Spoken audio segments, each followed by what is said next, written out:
In the quiet suburbs of Eugene, Oregon, where the streets are lined with tall pine trees and the nights fall peacefully, there once lived a 26-year-old man named Jacob Ellis. Jacob wasn't the kind of guy who believed in ghosts or strange encounters. He worked as a night security guard at a tech warehouse, took evening walks to stay healthy, and had a pretty normal life. But in November of 2017, something happened that changed how he saw the world forever.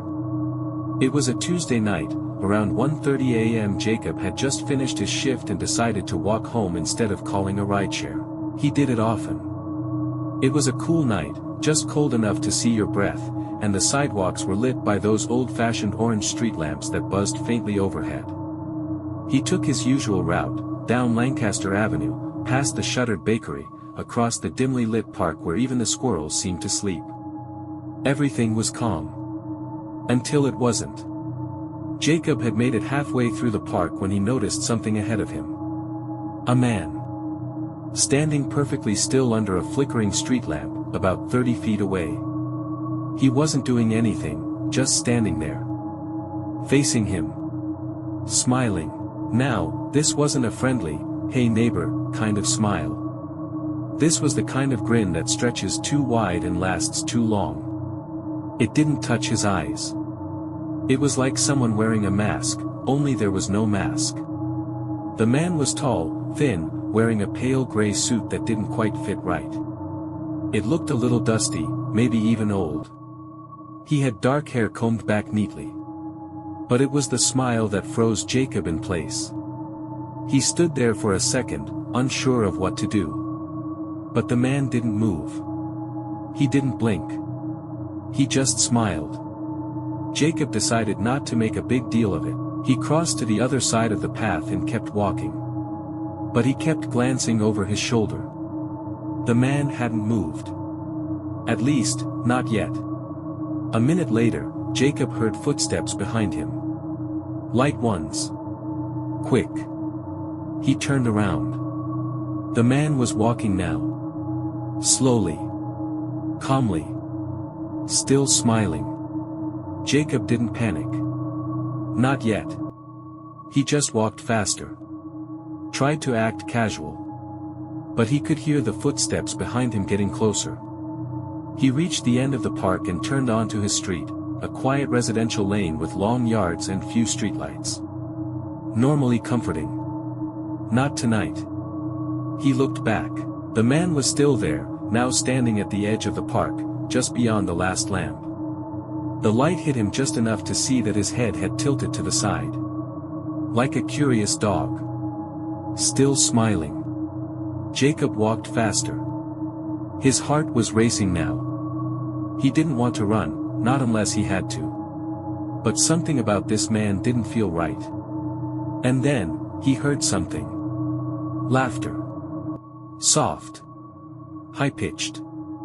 Not loud enough to be natural, but definitely real.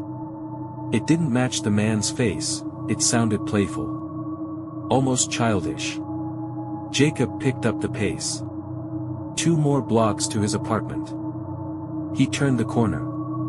Glanced back. The man had vanished. At first, Jacob thought he imagined the whole thing. Maybe it was just a weird guy messing around. Maybe he had taken a different turn. Maybe it was over. It wasn't. Jacob got home, locked the door, and went straight to the window. Nothing. Still, he couldn't sleep. That smile was stuck in his head. But as the weeks went by, Jacob saw him again. Not every night. But often enough.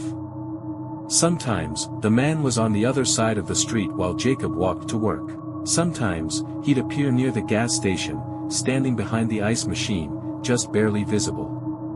Always smiling.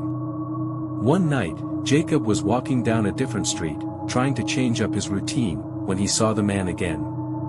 This time, standing in a front yard, arms limp at his sides, head tilted all the way to his shoulder. His smile didn't move. His eyes didn't blink.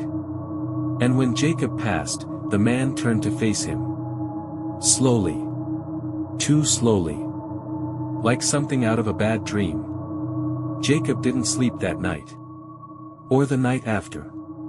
He started driving to work.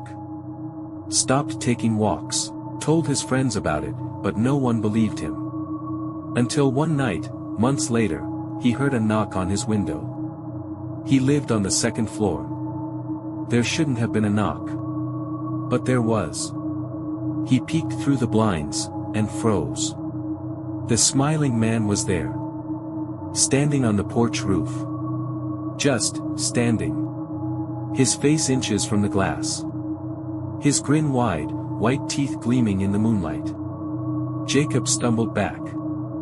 When he looked again, the man was gone. He called the police. They found nothing. No footprints. No sign of forced entry. Just Jacob, shaken, tired, and starting to sound paranoid. But Jacob knew what he saw. And then, just like that, it stopped.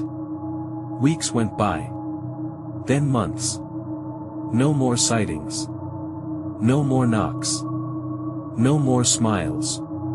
Jacob moved out the next year. Changed jobs. Changed cities. Life started to feel normal again. Until a week ago. Jacob was in a coffee shop in Portland, scrolling through his phone, when he felt someone watching him. He looked up. Through the window. Across the street.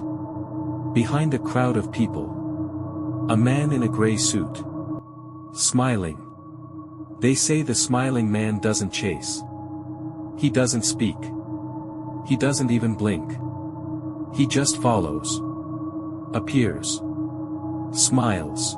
Then disappears, until he finds you again. So if you're ever walking late at night, and you see someone standing too still, smiling too wide, and tilting their head just a little too far, don't look too long. And whatever you do, don't smile back.